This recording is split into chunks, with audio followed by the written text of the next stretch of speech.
I'm not ashamed. Did God reward the midwives for lying? This is the question that we seek to answer today as we continue our verse-by-verse study of the book of Exodus on walking through the Bible. His word, the glory of his cross. If you have a Bible with you, you can turn to Exodus chapter 1. We're going to be reading from verses 15 to 22. If you don't have a Bible, don't worry. Just follow along with us on the screen. The version that we'll be reading from is the New King James Version. So, Exodus chapter 1, beginning at verse 15. Then the king of Egypt spoke to the Hebrew midwives, of whom the name of one was Shiphrah, and the name of the other Puah. And he said, when you do the duties of a midwife for the Hebrew women, and see them on the birth stools, if it is a son, then you shall kill him. But if it is a daughter, then she shall live. But the midwives feared God and did not do as the king of Egypt commanded them, but saved the male children alive. So the king of Egypt called for the midwives and said to them, why have you done this thing and saved the male children alive?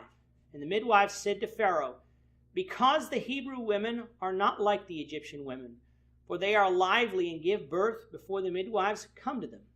Therefore God dealt well with the midwives, and the people multiplied and grew very mighty. And so it was, because the midwives feared God, that he provided households for them. So Pharaoh commanded all his people, saying, every son who is born you shall cast into the river, and every daughter you shall save alive. In our last episode, we discussed the beginning of this book. We determined that Israel were made servants during the time of Joseph, though it did not mean that they were treated brutally. That brutal treatment would come some 200 years in the future, when in verse 8 we find that a king arose that did not know Joseph. Now, we didn't get time to discuss who this Pharaoh is in verse 8. Although there has been much speculation as to who this man is, the book of Exodus does not tell us, meaning that we really cannot know for certain. Add to that the fact that Egyptologists do not always agree as to the order or length of reign of many of the older pharaohs, and that adds more uncertainty. If God had wanted us to know who this Pharaoh was, he would have told us, but alas, he didn't, meaning that it is not important to the narrative. Which brings us down to verse 15. With the Israelites now fully enslaved and their populations continuing to grow even faster, the king of Egypt turns to a new plan in order to stifle Israel's population growth, which is to kill the sons of the Hebrew women. Due to the narrative in chapter 2, it would appear that this occurred within 80 to 90 years before Israel is liberated. In order to execute his plan, Pharaoh called the Hebrew midwives and gave instructions for them to kill all the male children while they were performing the duties of a midwife. What Pharaoh was proposing then was that these midwives perform the latest term abortion possible, which was during birth. However, the midwives, Shiphrah and Puah, feared God, and they did not obey the word of the king.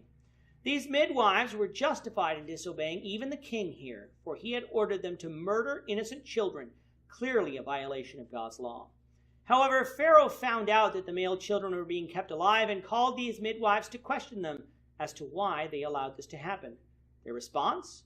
The Hebrew women are not like the Egyptian women, for they are lively and give birth before the midwives come to them.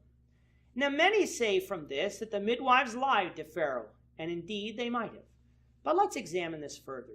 The midwives stated that the births happened before they got there, and so since they were to kill the male child during the birthing process, the male children were allowed to live. People automatically charge these women with lying, but they could have been telling the truth.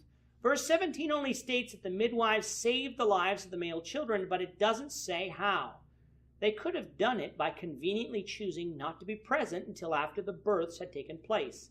Their statement to Pharaoh would therefore be a truthful one.